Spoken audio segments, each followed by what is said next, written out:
Chapter 32, Joe. Dylan Samreen jumps out of a black Mercedes 3 cars down the line. It has one of those vanity license plates you have to pay extra for. It says, "Envy me." Inside, I can see his mother looking in the mirror on the back of the sun visor as she puts on her lipstick. My mom only wears lipstick when she's going out to a party. She looks better without it. The wind is blowing, and it's really pouring now. Everybody is honking their horns because Ravi's mom's minivan is blocking traffic. "Do you need your earplugs?" my mother asks me. I shake my head. "I'm okay." "Pop the trunk, Mom," Dylan shouts, banging his fist on the roof of the black Mercedes. "Mom, are you deaf? I said pop the trunk." The trunk finally opens, and Dylan leans in and pulls out a big cardboard box.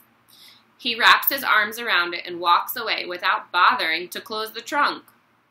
Mom and I look at each other, and then I run over and close the trunk. Mrs. Samreen doesn't say anything. She just flips her visor back up and drives away. "Have I already told you that I think you are one terrific kid?" my mom says a minute later as we walk through the front door. She heads off to the cafeteria, and I start walking down the hall toward room 506. Ravi is walking in front of me. He has pulled off his weird red hat and is trying to comb his hair down flat with his fingers. It's not working too well. Dylan Samreen is standing by the door when we get there. "Morning, ladies," he says, flashing one of his evil crocodile grins. "Welcome back." We both ignore him. Ravi goes straight to his desk. I notice he's carrying a small package wrapped in the same kind of brown paper his math notebook was covered with. I put my hand in my pocket and feel the little glass dish. It had seemed like such a good idea when I told my mom about it in the car, but now I'm not so sure. What if nobody gets it? "Before we begin, boys and girls," Mrs. Beam announces, "I'd like for you to place your personal reflection objects on your desk and bring your explanation cards up here and put them in this basket." There's no turning back now. I hang up my raincoat and carry the glass dish over to my desk. Then I dig around in my backpack until I find the plastic bag containing my object. I had picked it based on its perfect shape and color.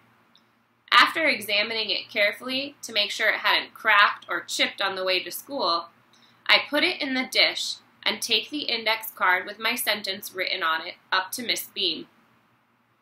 "I'm looking forward to seeing what you brought today, Joe," she says, as I drop my card into the basket. Then she smiles at me. I don't know why, but there's something about that smile that gives me hope.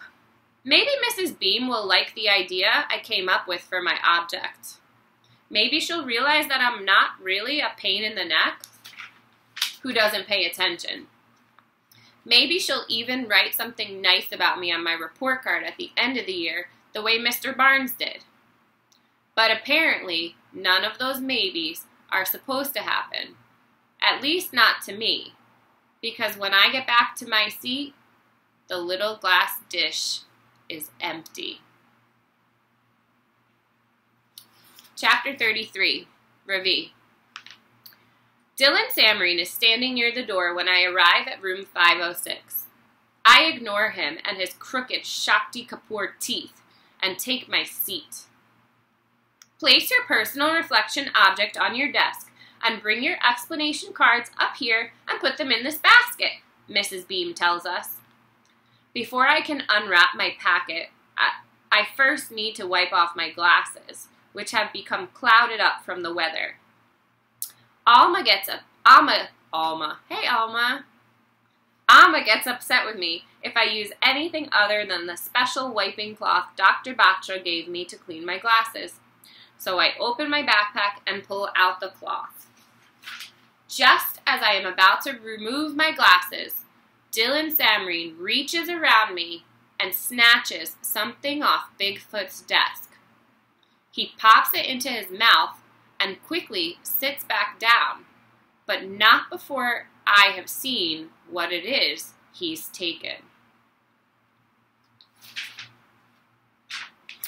Chapter 34, Joe. They're nice and short, so I'm going to keep going for a minute. It's my own fault. I should have known better than to leave anything out of my desk when there's a known kleptomaniac sitting 2 feet away. So much for impressing Mrs. Beam with my great idea. All I have left is an empty dish, which is exactly what I feel like at the moment. Ravi has left his package sitting unopened on his desk while he takes his card up and puts it in the basket. Lucky for him, Dylan is too busy unpacking his own box to notice. Mrs. Beam starts talking to Ravi about the Indian cookies his mom had made for her, but I get distracted when I see what Dylan Samreen has brought. It's a big plastic yellow star with a picture of, what else? Dylan's face glued to the center. Perfect. I watch as he rips open a package of AA batteries and loads a bunch of them into the back of the star. When he's finished, he sets it on his desk, pushes the on button, and the whole thing lights up and starts playing Ghetto Superstar. That's a song from, I'd say the 90s. Lucy Mulligan and her little girlfriends come running over. Pretty soon they're all dancing around Dylan while he sings along to the music. Ghetto superstar, that is what you are, coming from afar, reaching for the stars. His singing is bad, like mine, but the girls don't care. I notice his boxers are decorated with yellow stars, and the top 3 buttons of his shirt are undone. Gross. I'm not sure, but I think he may have glitter on his chest. Take your seats, please, boys and girls, and we'll get started, Mrs. Beam tells us. I am in big, big trouble.